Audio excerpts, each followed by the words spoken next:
Let me tell you this, I am the proud owner of a Daryl Hall plectrum. You are? I picked it up at a gig because it hit me in the eye. Oh, sorry. I'm sure I flicked it at the you. lawsuit to follow. No. Tell us about Philadelphia and how you two came together in the first place. We grew up in Philadelphia, and we came together as kids, really. We both had singles on Local radio. On local labels. I had mine on Arctic Records, which was owned by Gamble & Huff, and there was a contemporary. The other artists at the time were Barbara Mason and the Intruders and people like that. So sort of marks it in time. I was on a label with the Soul Survivors. Remember Expressway to Your Heart? Yeah, there you go. So that's our beginnings right there. And then we both went to Temple University, so we became friends and roommates and things like that. And then after we got out of school, we decided to try and make music together, really. We were both working separately, and we decided to try it together, and you know the rest. Influenced by anybody in particular? I was influenced by my surroundings, really, more than anything. I mean, Philadelphia music is an amalgam of it's a regional thing that comes from its geographical location.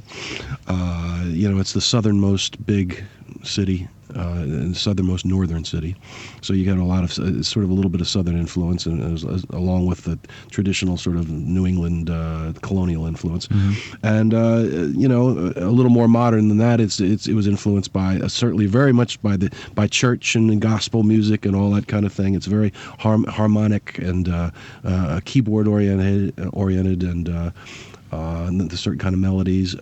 I think Detroit, as far as the sound that everybody knows of Philadelphia, had a lot to do with it. Detroit Motown music, Chicago, with Curtis Mayfield and Jerry Butler and people like that. Doo-wop music, street corner music, a little bit of Memphis and Muscle Shoals.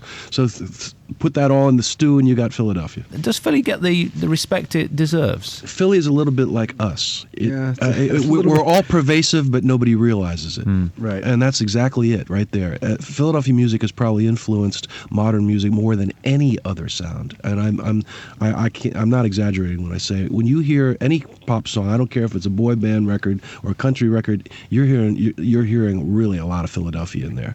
It has to do with the melodies and the harmonies and all kinds of. And dance music was certainly influenced by it. When you look at the birth of disco, some of the stuff that came out of Philadelphia early on, like Disco Inferno by the Tramps. The first extended mix was from Philadelphia. Came out of that stuff. Yeah. So I mean, it's all pervasive and it's there. And yes, it's not as easy to identify. I won't say identify. It's not as easy to put a label on as something like Motown. Yeah, but Philly didn't have as good a press agent. Yeah, didn't have as good a logo, right?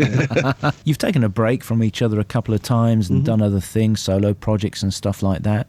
But you still love making music together, don't you? That's exactly it. There's a magic when we work together. It doesn't matter how it happens, it seems to work, Yep. You've done some great gigs over the years, and many people will remember seeing the Live Aid stuff that you did. That was just a fantastic project, and I guess in a way you worked with quite a few of your heroes, didn't you?